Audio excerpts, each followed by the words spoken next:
Good morning, everybody. Thanks for joining us today in our webinar on driver and vehicle safety. Just want to say hello to everybody in the chat box. Seems like a pretty good turnout today.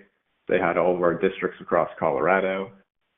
Today we're going to be talking about vehicle and driver safety, as I mentioned, and why it's such an important cornerstone of any organization's operations. I'm Alex Strzelecki with the Colorado Special Districts Pool. Today, I'm joined by Kyle Brown, another member of our staff. He's our risk control consultant. And before Kyle's arrival at the CSD pool, spent the last 5 years as corporate safety and compliance coordinator, creating and implementing programs to reduce injuries and hazards in the workplace. He's well-versed in conducting facility inspections, developing company safety trainings, and regulatory compliance. So going to be a pretty solid presenter here today and has some really good information to convey to everybody. A few housekeeping items that we discuss usually. We're going to record today's session. If you need to step away, if you have technical difficulties, don't worry, we'll be sending out a copy of this to the same email address that signed up for the webinar. We have a PDF version of today's slides in the files box above you. It's not going to have Kyle's great commentary today, but that's going to be a good resource if you want to share that with staff about what we talk about today and then the resources we offer. And then questions. See, most people found the chat box. That's where we will answer any questions as they come up. Feel free to just interject as we go through the presentation. We want to answer them in real time. We'll also pause at the very end for more questions and provide an email address for questions as they come up after the webinar. So I think that should wrap up my part of this. I'll pass it over to Kyle. He'll talk a little bit about himself and then jump right into it. Kyle, thanks for being here. Thanks for having me, Alex, and good morning, everybody. Thank you for taking the time out of your morning to join us for this webinar. Hopefully you learn a thing or two, and I guess I'll start from the top. So Alex gave a brief background of my experiences, but I want to focus mainly on the driving portion. So in my past positions and in my current one, I've helped develop driver programs from the ground up, help revitalize some of them. I've inspected more vehicles than I ever care to count, anything from an SUV to a commercial motor vehicle such as a semi. And back in my previous life, these were in the hazmat realm. I've also done plenty incident investigations regarding vehicular accidents and incidents over the road. Also, in my current role and in the past, I do quite a bit of driving myself. So I spend a lot of time on the road. So I see the good, the bad, and the ugly of what it means to drive around.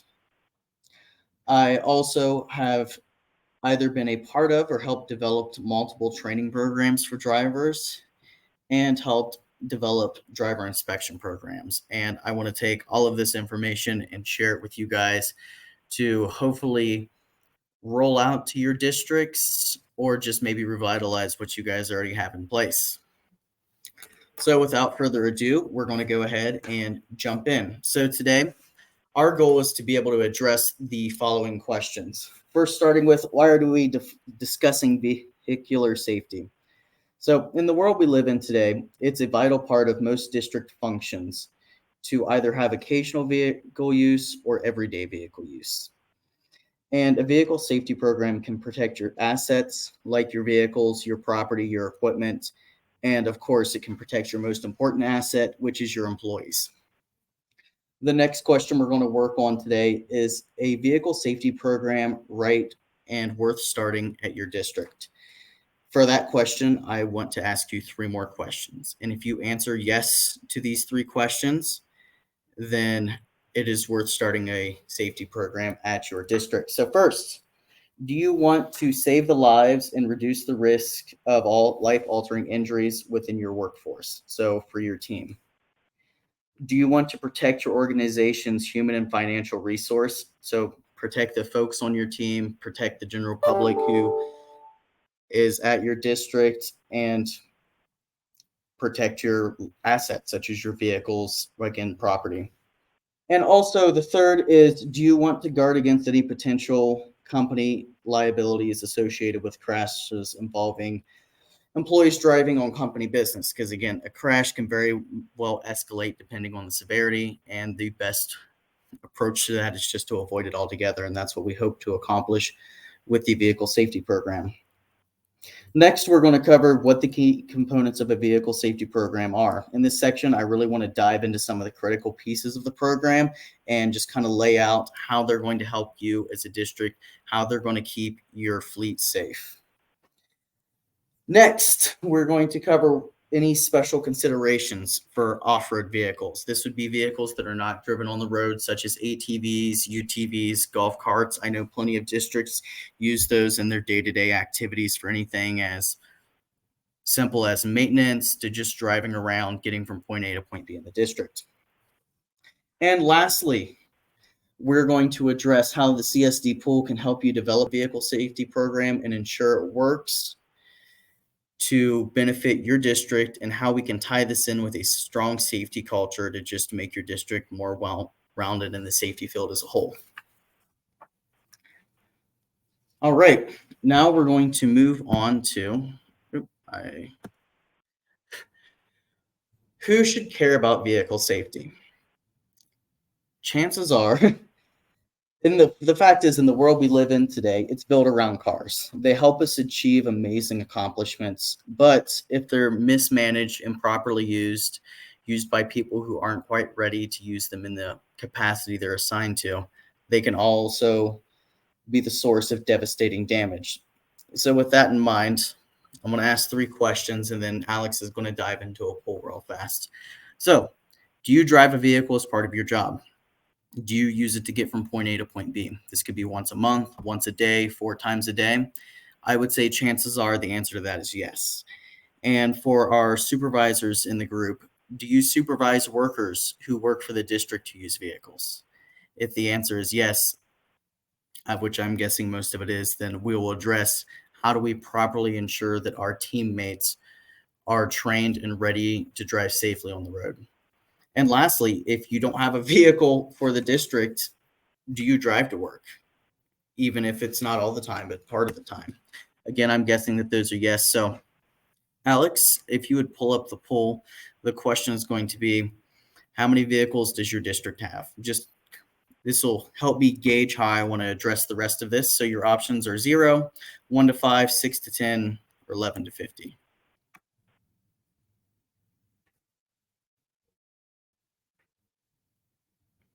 So while you guys are answering the poll, I'll give you a background. Alex mentioned my previous role. They had 500 just general driving vehicles, we'll say like an F-150, and another 500 to 600 commercial motor vehicles. So a very extensive fleet that I have experience dealing with. All right, so it looks like nobody has 0 vehicles. I'm not surprised by that. I just wanted to add it in. And most of us are in that 11 to 50 range. Great. So that's what we'll focus on. So we all have decent fleets, and we'll keep that in mind as we keep going. So why should you care? Yes, we all drive. We've all been driving typically since we were 16. Why should we care about a vehicle safety program? We all have experience. Well, there are many important reasons for that. So in 2020, a study by OSHA was shown that over 20% of worker injuries involved a vehicle. In fact, being involved in a vehicular accident is the #1 cause of a workplace fatality in the US. So again, if we can reduce any of those injuries and send our teams home, isn't that really our goal at the end of the day? So that's why it's important to address a vehicular safety program.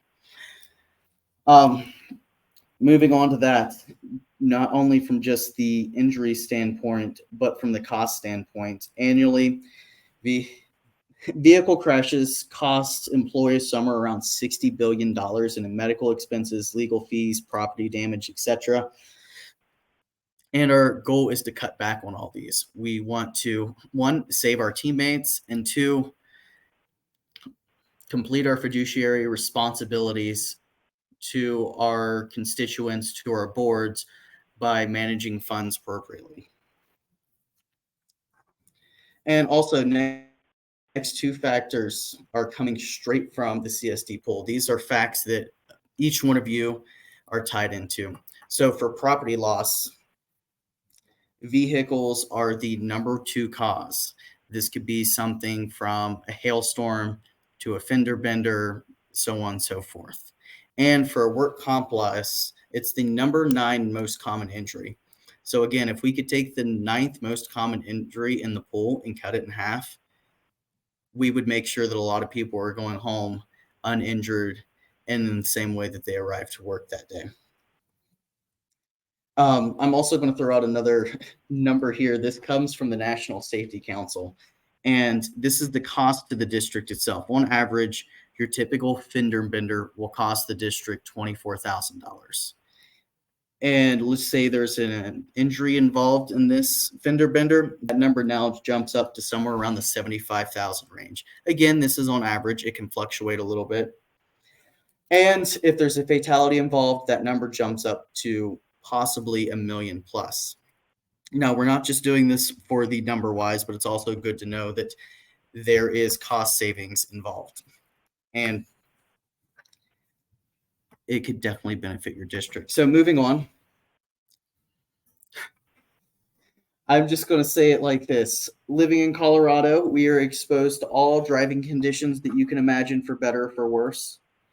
And I think one of the key things to diving into the vehicle safety program is to know what driving conditions you and your district drivers are going to face and be able to properly prepare for these. So a big one that we have that most people don't is mountain driving. So with mountain driving in mind, it's often more dangerous than, we'll say, driving on the front range, just because the hills are typically steep, the turns are going to be sharp, and the falls are unforgiving. I was very surprised whenever I moved out here, the lack of guardrails. Most places I'm used to driving to, if there's a 3-foot cliff, we'll throw a guardrail. I don't think they do it here unless it's a 2,000-foot drop. And some other things to make sure that you know, especially, let's say, if you're driving from Denver or Grand Junction through the mountain ranges, is make sure that you know what the driving conditions are going to be, especially in the wintertime, because it could be clear as can be in Denver.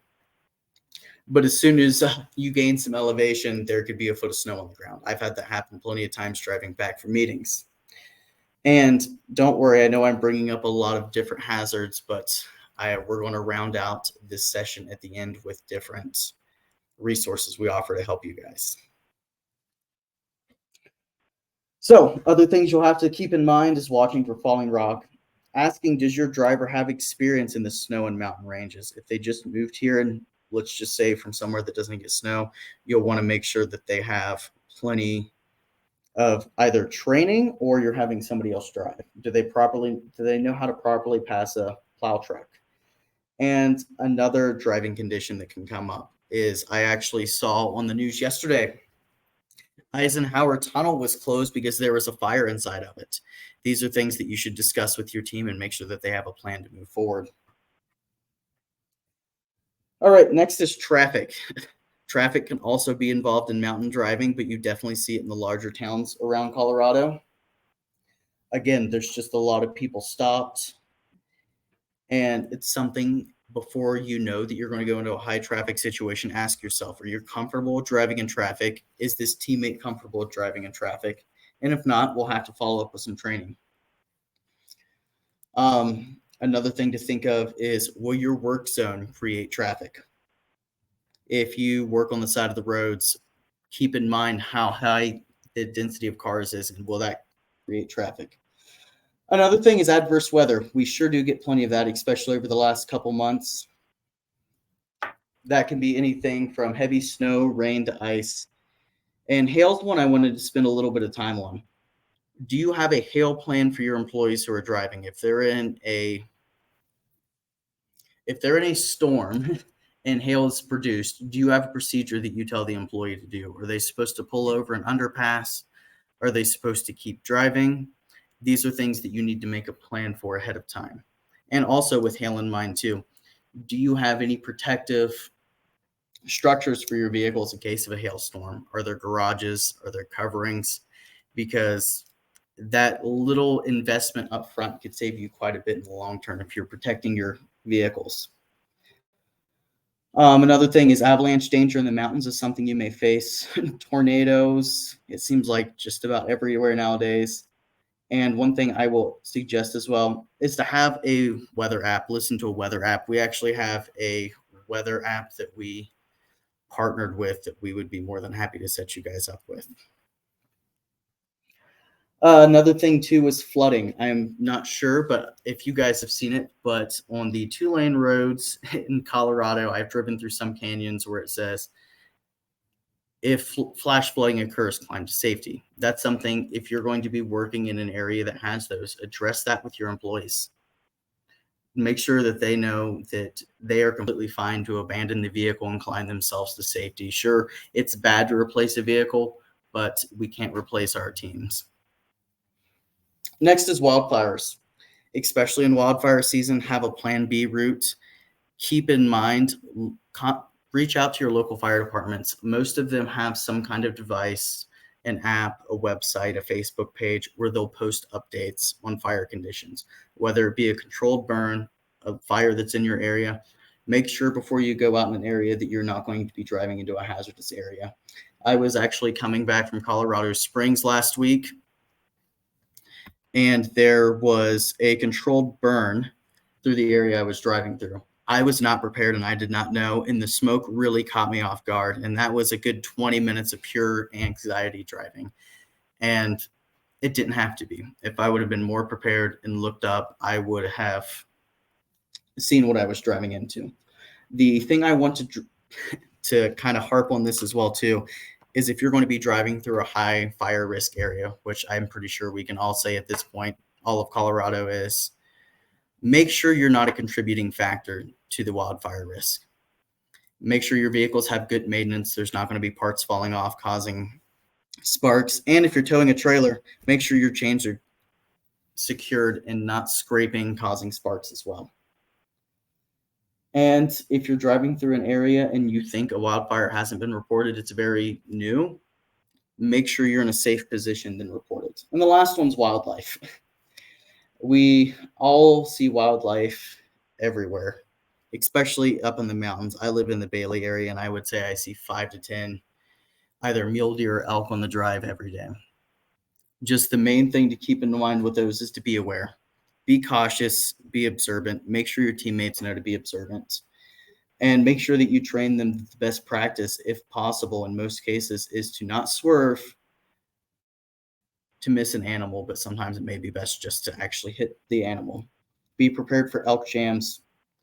Watch for other drivers who are swerving to miss animals. And this is the big one that still baffles me. People do this. I'm sure we've all seen driving down the road, somebody sees a moose, and the next thing you know, there's 6 cars stopped on the side of the road. And now you have to maneuver between all of these vehicles. And especially if you're in a high tourist area, it's really good to make sure that your drivers know to look out for that and know not to contribute to the problem. And just keep in mind as well, if you're in a high activities area for wildlife or a high activity time, such as early in the morning, it's always the best practice to reduce your speeds, increase your vigilance, give yourself extra time to get from point A to point B so that you're not rushing and putting yourself and others in danger. All right, next we're going to dive into how could a vehicle safety program help you in your district? So specifically, not only will a vehicle safety program keep your fleet in compliance with local regulations, state regulations, federal regulations, it's also going to help your drivers understand and mitigate the vulnerabilities and risk that driving can put on your company. Here is an interesting statistic, and I think that this sounds scary at first, but let me follow through with it.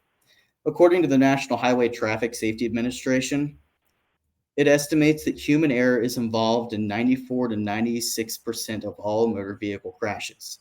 This includes things like distraction, fatigue, improper maintenance, so on and so forth. So again, I know this might seem scary, but I think this is an excellent opportunity for us as districts to take that 94% and look at it and be like, that means we can prevent 94% of all of our vehicle issues. So with that in mind, that is why we really want to go through and achieve a well-rounded vehicle safety program. This is going to include training our employees how to use a vehicle properly, And then we're going to set expectations through policy and procedure to make sure our vehicles are functioning well and our guys and gals know what to look for. So another reason that really proves that a vehicle safety program works, I have a case study from Nationwide Insurance out of Columbus, Ohio. And they had no vehicle safety program. Then they developed one, and in a 5-year period, their numbers of miles increased by crashes decreased by 50%, and their overall vehicle cost went down 40%. So again, that's a huge difference. That's essentially reducing vehicle injuries by 53%, saving your district 40% in costs. That is great. And next, that's a direct savings. And here's kind of an indirect savings through it's going to improve your insurance rates. So it's going to control liability costs associated with work-related crashes and also your property and liability associated with crashes.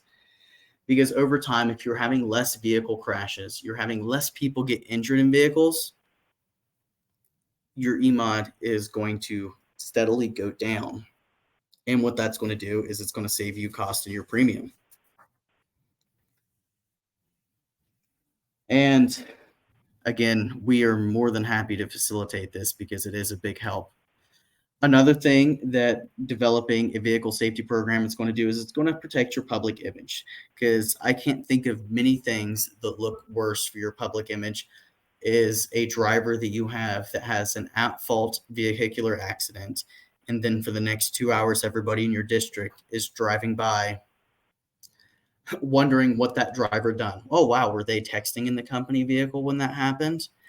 And it's really just a way to improve your public image. You want them to know that your district cares about safety.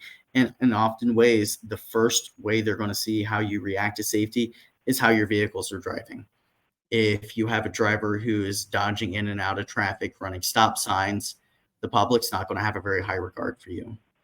But if your vehicles are always driving appropriately, that's really going to build up a lot of public trust. I've already kind of touched on reduced injuries. Again, just less vehicular accidents is going to lead to less injuries, and implementing the vehicular safety program is going to drop, as we've seen in the case study, by up to 50%. That's an amazing number. Another thing it's going to do is make vehicles last longer. So we've talked about the safety, the training, but another big part of a vehicular safety program is the inspections. So what inspections are going to do is it's going to help identify mechanical issues or defects that can cause accidents and operational downtime. I always like to use an oil change. Yes, we change our oil every 3,000 or 5,000 miles, depending on what the requirement is. But if you have your employees inspecting your vehicles daily, which I'm going to dive into on the next slide, then they're going to be checking the oil every day. So if there's a slight oil leak, your mechanic's going to be able to find that and fix the oil leak, compared to if they're not checking the oil every day, you could possibly blow the whole engine, and now we're 10 times the cost as we were just to repair an oil leak. And this is also going to, again, prevent that colossal vehicle damages like the blown transmission, blown engines, and really reduce the unexpected vehicle costs. It's going to prolong the lifespan because, again, just regular maintenance, catching maintenance issues early is going to turn that 100,000-mile vehicle into maybe a 250,000-mile vehicle. Now, I'm not saying that's going to happen every time, but there are plenty of statistics to show that regular maintenance does make a big difference. And again, it's going to ensure that everything is operating properly and safely. Safely is a big one too, because if you have a pre-check every day and your driver tells that the brakes aren't exactly as good as they should be, noticing that you have a brake issue is going to be much more beneficial if you notice it before you leave site compared to if you're halfway down I-70. And overall, it's going to improve employee morale. This goes back to, I know that Josh and I have covered this in past webinars. It's going to contribute to a positive safety culture, because less injuries, your employees are going to feel more safe. It's horrible to go to work wondering who's going to be injured next. And with vehicles accounting for being the top 9 cause of incidents. If you could eliminate that, that would be a big thing off their minds, especially if you have a driver that drives quite a bit throughout the day. And also, as people are not getting injured, they're going to feel better. They're going to tell their friends that, yeah, this is a great place to work for. They really care about safety. And when you guys are looking into recruitment, that's going to make such a big difference and give you a bit larger pool of quality candidates, because they won't fear for their safety when they're working there.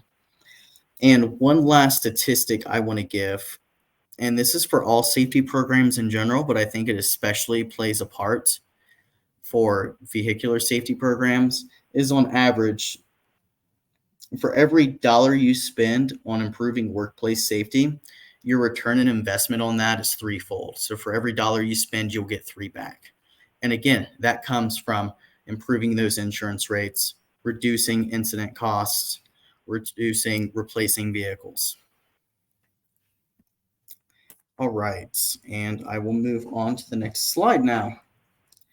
So starting a vehicle safety program might seem like a daunting task, and there are plenty of steps to it, and you have to really consider a lot of different variables while you're doing so. But I'm going to go ahead and lead with the last bullet on this slide. We can come on site and help. We can schedule meetings to help. Because in the next slide, I'm going to throw you I'm going to throw you a lot of information, and it may seem overwhelming, but the real takeaway is you don't have to do this alone. We're a free resource, and we'd love to come help you guys out with your driving program. So the first question is, who's driving the vehicle? This will have a lot to determine how you're going to approach your vehicular safety program. So first off, is it a full-time employees? Full-time employees are typically easier to train because you know that you're going to have them for an extended period of time. You're going to get to notice their driving conditions. You're going to be able to address those because you're going to get to know them intimately. And you're going to be able to train them continuously. And typically, I would say too, your full-time folks are going to be a little bit more invested on the maintenance and just well-being of the vehicle because they're going to be in it every day. Next is your part-time and seasonal employees. So they are still more than welcome to drive district vehicles, as long as, of course, they meet all the regulations to do so, such as a license. But the downside is you're not going to have as much time with them at the district. So you're not going to get to know their habits quite as well. And while you're not going to have as much time for training either, I would still say training is vital. You're just going to have to be much more targeted with your trainings. And you're going to have to be able to give them that information a little bit more condensed package, such as, don't text and drive. This vehicle is not to be used for fun. It's for company purposes only. And also with your seasonal folks, especially we'll say your seasonal employees that are in high school, just out of high school, around that age, you'll want to kind of gauge how long they've been driving. Let's say you have a group of 3 folks who are going to go out and drive. One of them's had their license for 2 weeks. One of them's had it for a year. One of them's been driving for 4 years since they were 16. You might have to make, educated decisions on, maybe I should have the guy who's been driving for 4 years drive the vehicle and the other 2 be passengers. You'll want to know if your drivers have any infractions. And don't worry, we have a tool that will help you with that I will cover at the end. And just as a general rule, especially for you managers who are managing people who are driving vehicles, I'm not saying to spy on your employees at all, but whenever your employees are leaving at the end of the day, arriving for work in the morning, watch how they approach the parking lot, watch how they leave. You're going to tell a lot about their driving style in that 20 seconds. And you can see if training needs to be done, which again, we're going to dive into a little bit further. Some other things to keep in mind are, what kind of vehicles are they going to be driving? If you have a dump truck that requires a CDL, you'll have to make sure that they have a CDL, and make sure that you and the employee are keeping up with the regulations, such as drug tests, physicals, and making sure that no non-CDL drivers are actually operating the vehicle. So now that we've covered who's driving, next you're going to want to ask yourself, where are they driving? Again, this will have a big influence on how you develop the rest of your program. Will the vehicle just be driven in the streets of, we'll just say, Colorado Springs? That's all it really does, is go from one place to another. If so, chances are your training will not be that in depth and your inspections will not have to be nearly as frequent. But some things to keep in mind if you are going to be doing city driving with that. What's the clearance of the vehicle? So whenever I go into downtown Denver, I have my truck that I take, and it will fit into maybe 2 parking garages. And in that case, I'm dodging like electric pipes, which is never a good practice. But that's something you want to keep in mind before you send somebody in a company vehicle. Make sure that they have proper clearance. Is it going to be small enough to fit inside a compact car parking spot if that's all that's available? Next, if you have a vehicle, let's say it's going to be driven through the mountains in the winter, do you have chains on hand? Is the vehicle equipped with 4-wheel drive?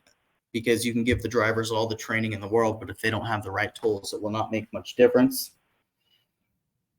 And just keep things in mind. The real takeaway from this section is make sure they have the right equipment for the right job, which I think can be said across the safety realm. All right, next is the general purpose of the vehicle. Going back to that, if you're just using your vehicle to run errands, you're going to go to Staples to grab ink twice a week.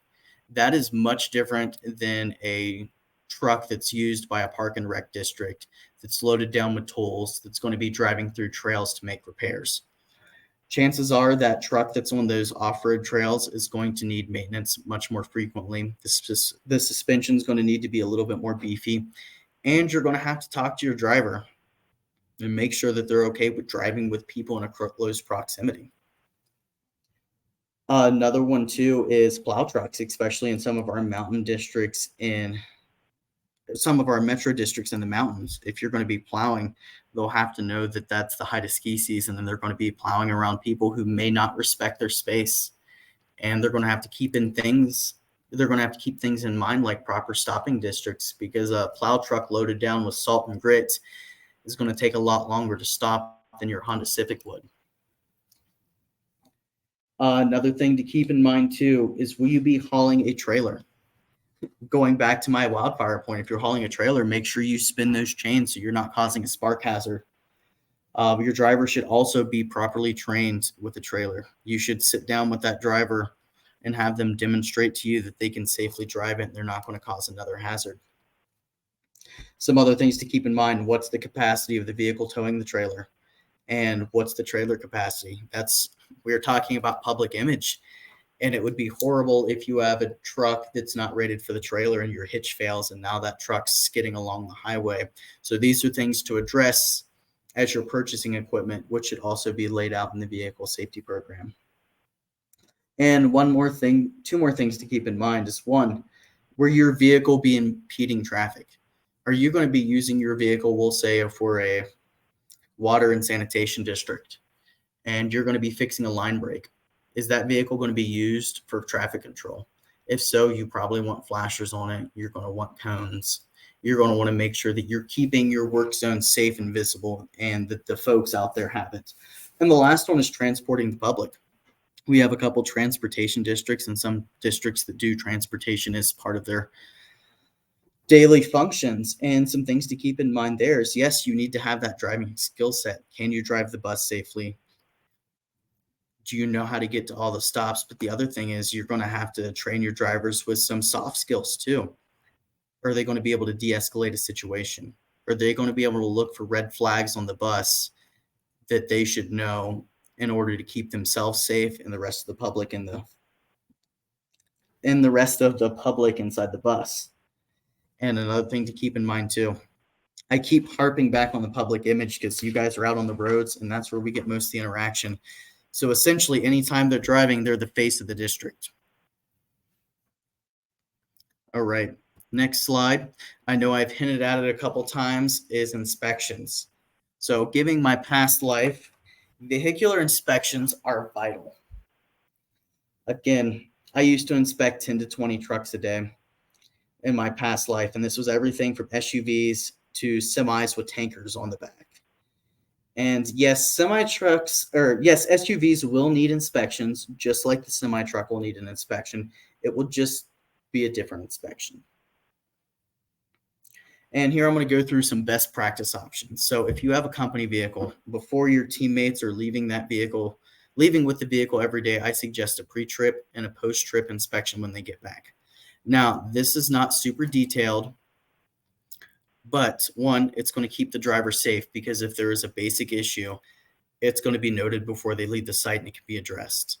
And two, it's going to help with that overall maintenance cost because if you're identifying things, checking things every day to make sure it's safe, you're going to have the correction before that catastrophe occurs. So your pre-trip, post-trip should typically include a light check. Does my turn signals work? Do my hazards work? Does my horn work? Horn can be very important in certain situations. You're also going to want to check the tire pressure. Make sure the tires don't not have large gouges out of them. Make sure that they are not at risk of failing while that driver is on the road. And I would take that a step further too. Do a quick fluid check. Check your oil, check your transmission if you can. I know a lot of vehicles don't have that.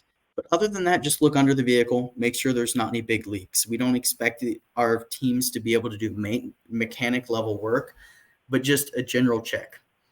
If you guys go on road trips and you're like me, before every trip, you do maybe a 20-minute quick check of the vehicle. And a condensed version of that is what we'd essentially want for the pre-trips and post-trips. And the next one is a routine. And I say routine instead of a time frame just because depending on what the vehicle's doing, it should go through a routine inspection on top of the pre-trips and post-trips. I would suggest this one not being done by the everyday driver, but a mechanic or somebody a little more mechanically inclined who's proven that they have the knowledge set. And this one's really just going to take that pre-trip and post-trip list and it's going to expand upon it. It's maybe going to crawl underneath, make sure the brake pads are fine, look at some lines, make sure there's no leak, go through a more detailed.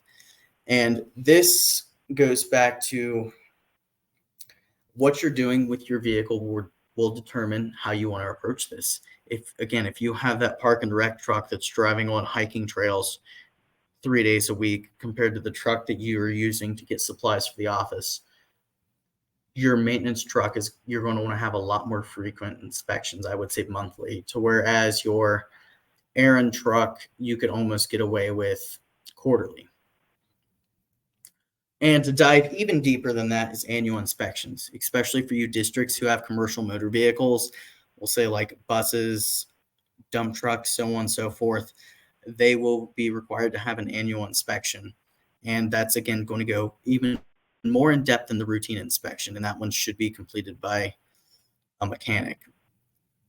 Now, while it's only required for your larger vehicles, I would suggest doing maybe a condensed version with your daily drivers, like your cars, your trucks, just because, again, anything that you can catch in a $200 inspection is so much better than a $24,000 crash or a $6,000 engine replace.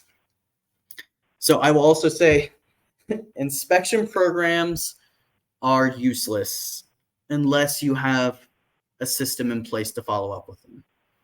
You should have some kind of document that documents, okay, I drove the car today, I found this issue. Then what happens? Does it go to the mechanic? Does it go to the supervisor? These are things that you're going to want to lay out in the safety program. And again, I'm more than happy to help you guys develop these. You just want to make sure that there's a way to track corrective actions and that things are actually being corrected, so people aren't going out and driving in unsafe conditions. And the last thing I'm going to say is listen to your drivers, especially if you have a driver who's in a vehicle every day and they say something's wrong. Don't walk out to the vehicle, be like, well, there's no engine light on, and just go away. Again, that's how we get to those incidents. That's how we get to the severe breakdown. So listen to the people who are actually using the vehicles because they'll often spot things quicker than any integrated computer ever could. All right, next is employee training. As with most trainings, an employee training should start with a new hire. This is where you're going to present your policies and expectations to that new driver. Because let's just take a second to rewind back to those inspections. You could have the best inspection program in the world, but if you don't train your driver how to actually walk through that process, you might as well not have it at all. I'm sure you've learned from our past webinars, and if we've met you guys in person, us here at the CSD pool are big fans of employee training. So some things that should be, again, setting your expectations, like don't use your phone, do not use the speed limit. Some other things to discuss. Are there restricted areas where you're not able to go? Back at my previous job, there was, well, again, they were hauling hazardous materials, and they were only allowed to go on a designated route, and that route was not allowed to change for anything. We had a driver who went through a Sonic drive-through, and we only figured it out because he didn't meet the clearance. And again, I don't know if that expectation was not set to that person, but those are things that should be very detailed during that new hire training. Also, during that new hire training, maybe get in a car with the employee, engage their driving experience, know if that's somebody who's going to need a little bit of extra time spent with them or if they're a pretty solid driver. All right, and then another thing, you want to walk them through that inspection process and also walk them through an emergency process, because we do have a section on emergency procedures. And you want to make sure that they know all this before they step foot in a district vehicle. You want to make sure they're prepared from everything from the simplest drive to if everything goes completely wrong. All right, next is another time we want to train is new equipment. So let's say you just have a new vehicle, especially the way newer vehicles are getting. If they're getting way more integrated into the screen computer, you want to make sure that your employees are comfortable with using that. So if you have a new piece of equipment, do a brief training with everybody. Maybe just make it a little safety meeting on a Friday morning. Do basic training on controls, functions, and especially on your special equipment, like your ATVs, your UTVs, which we're going to cover a little bit later too. Also, while you're out there with the new inspections, do a mock inspection, because it may not be the same as the ones you've been doing previously, and know if you need to update your policies.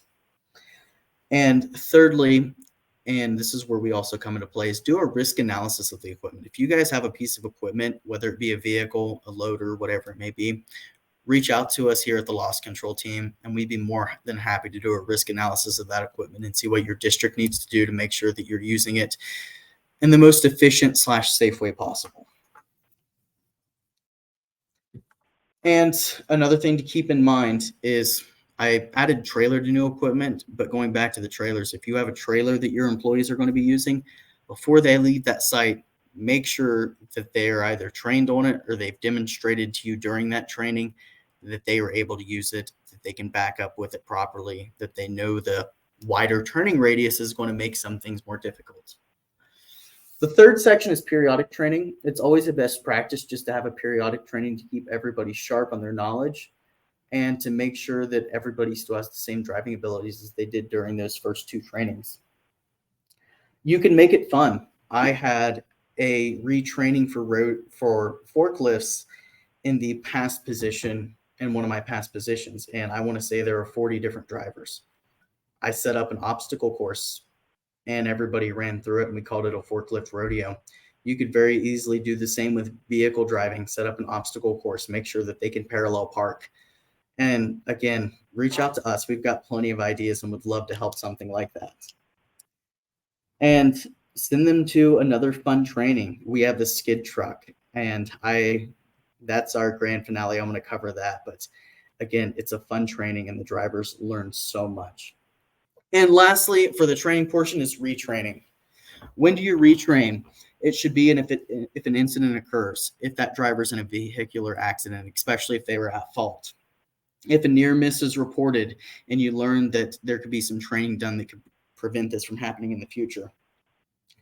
If the driver has a complaint called in, especially if it's a complaint that can be verified that that driver was in the wrong.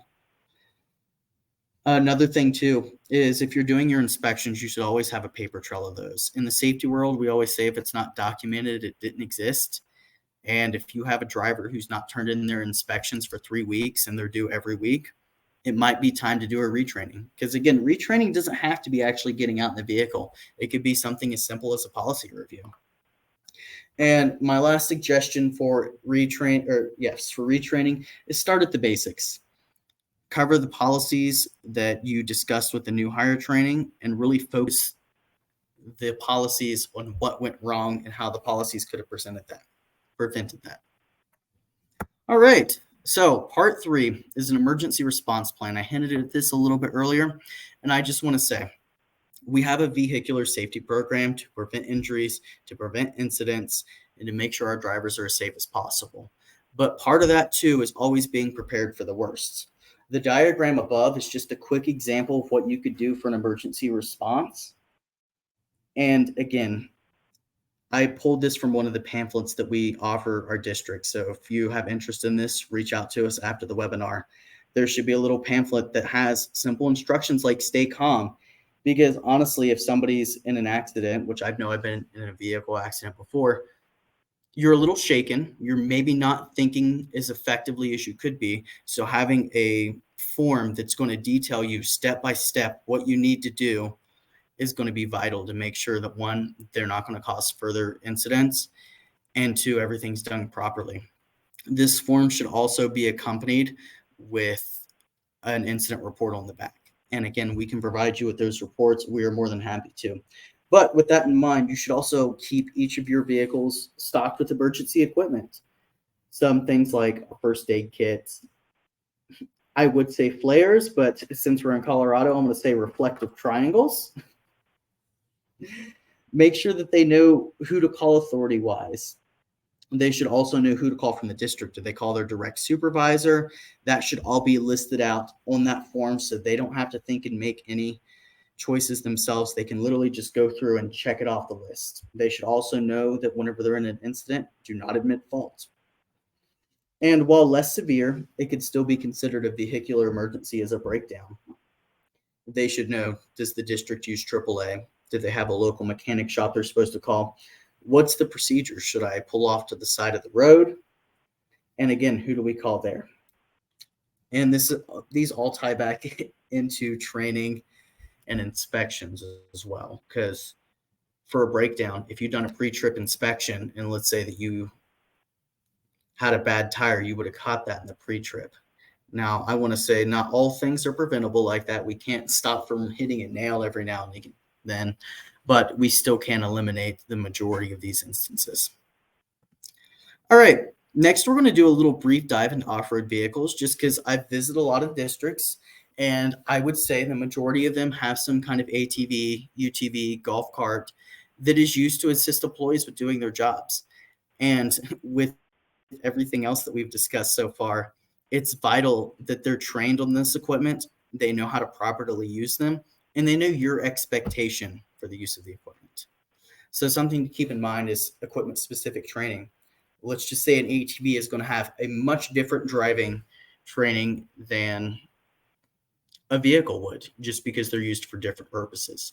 Luckily, whenever you buy a new vehicle or a new off-road vehicle, they often have different training resources. There's specific videos they can go through. Again, you could champion somebody at your district who maybe has a lot of experience with these off-road vehicles to do a hands-on training with folks before they actually get on the equipment.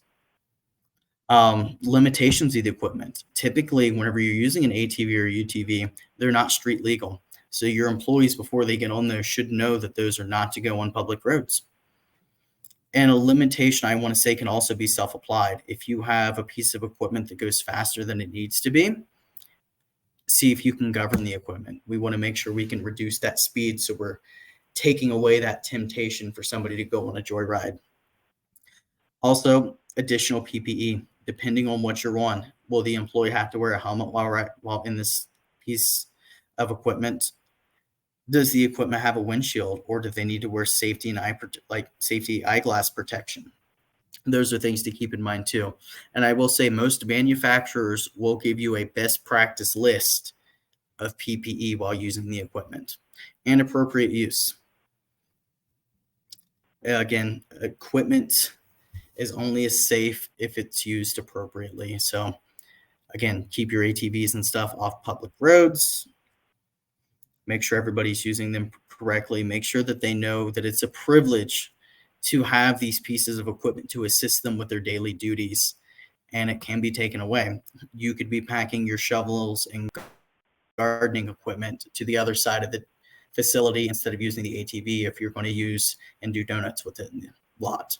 So again, make sure everybody's trained and communicate expectations. and they should also have a pre-trip inspection list. All right, we're winding down now. Last is, how can the CSD pool make your job easier with this? We can help you guys with your written policies and procedures, creating the vehicular safety program. We have plenty of templates, and we've both done it in the past. We can review best practices that we've seen other districts using, so we can tell you what's going to be most effective. We can help you create training programs that's going to suit your needs, or get you in contact with a third-party vendor that we use for trainings for vehicles. We can provide you with inspection sheets that you can use for those pre-trip, post-trip, dailies, and your annuals. We can do on-site vehicle inspections. I told you guys I used to do 20 vehicles a day, so I can definitely do a mock DOT inspection. I was trained by a retired state trooper. Another thing is utilize our partners, which I'm going to dive into a little bit deeper now. So first off is Samba Safety. What Samba Safety does is it allows you to pull driving records of your employees, and it'll give you notifications that they've had driving infractions. This is kind of where that retraining could come into play. If you see an employee who had a speeding ticket, maybe you want to sit down and talk about the company's speeding policy before you put them back in a company vehicle. Or if you have an employee who is 3 points away from losing their license, maybe you want to run, you'll see this in the safety report, and just pull them from a company vehicle too to prevent that liability. Next is Samsara. This is a new partner that we are using right now. They're a great product, and what they do is it's driver performance tracking and training. So they put a camera that's got AI built into it inside the vehicle. It's got a front-facing camera and a rear-facing camera. So for one, if your employee is in some kind of accident, there will be camera footage of what actually happened. So there's no question if somebody tries to fault the employee, even though it wasn't their fault. But what I really love about it is it's got employee tracking too. The AI can tell if an employee picks up their phone, and it'll tell them to put down their phone. And then it'll send you a notification with a video of the employee using their phone, to which you could use to retrain the employee. And it's also going to give the drivers a score on a 100-point scale. So if they're speeding constantly, running stop signs, it's going to tell that. And then you can have them come into your office and discuss, why are you scoring a 68 on your driving performance while everybody else in the district has a 97? And that could be a good lead into some retraining. And also see who your problem players are, so you can really target them. Next is Vector Solutions. Vector Solutions is an online training platform, and they do have a whole suite that discusses driver training. These are going to be simulations that the employee will actually go through, and they'll see how to manage different driving scenarios. The next one is Helix, and this can be used to track inspections / maintenance of your vehicles. And again, it's just a way to make sure that your vehicles are in good working order and that you're doing that routine check. It's going to give you the reminder of that routine check and really just make your life more easy and streamlined. Because back whenever we used to track maintenance on vehicles in my past life, it was all done through a piece of paper, which often got lost. Somebody would lose it, somebody would leave it in their desk. But whenever you have it online, it's a lot more streamlined and a lot more efficient. And lastly is the skid truck. I know I've hinted at it plenty, but for those of you who are not familiar with the skid truck, the pool owns the skid truck, and we operate it in conjunction with First Gear Driving School. You see the little blue rails on the truck. Those are hydraulic skids that are raised and lowered to simulate hydroplaning, skidding out on ice. And as you're doing this, Michael, our partner with this, will actually be in the passenger seat talking to you, teaching you or your employee how to properly correct that so that skid does not end in an accident. I can say personally, I have sat through the skid truck driving school, and whenever I was driving home during a couple of those snowy days this winter, I would start to skid, and I would have Michael yelling in my ear, and I was able to reverse steer out of it. And it, saved me from injury and incident. And I also want to say, if you guys don't use a commercial motor vehicle like the truck size here, we also offer it in a Toyota Highlander size, so really to fit any needs. And in case you have interest in the skid truck, if you look at the two calendars on the right, I have the available dates for the next 2 months. If you or anybody in your district are interested in this, please feel free to give me a call, give me an email. I would be more than happy to set something up because, again, you have a lot of fun during that training, but you come away with a lot of knowledge. And with that, I would like to thank everybody for listening to me ramble on for an hour. I really hope that you took something away from this discussion. And if you have any questions, please do not hesitate to follow up. I'd be more than happy to just chat with you, come visit your district and help you guys either start your vehicular safety program or maybe talk about the one that you already have in place. And with that, I will turn it back over to Alex, and I think he'll ask some questions. All right, thanks, Kyle. Thanks, everybody, for hanging out with us this hour. Now's a good time to ask any questions in the chat box. If you have them, we got a couple minutes left to spare, so we'd love to be able to answer those questions. Anything that comes up after the session, you can email Kyle at safety@csdpool.org. I also recommend to download those files in the file box above the chat box.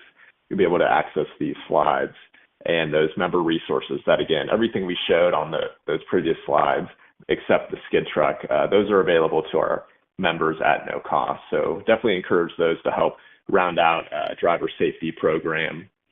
And in addition to that, just want to put a plug in for next month's webinar. We will be doing our annual renewal ramp up and Q&A. And if you'd like to sign up and make sure that you have a slot saved, you can click the link that I just put in the chat box, and we'll be, or pass that along to somebody at your district that handles renewal. We'll be going over what to expect this year and what the timeline process is going to be. So that'll be a really good webinar to tune into. Don't see any questions coming through or any typing happening. So Kyle, any last words to leave our membership with? Not really. Just, again, thanks everybody for attending, and please reach out. Great. Yeah. Thank you for the participation today and activity in the chat box and with the poll. We're going to sign off for today. If you have any other questions, just shoot us an email, and we're here. Happy to answer any questions and get you guys as safe as possible. Thank you very much. All right. Thanks, everybody.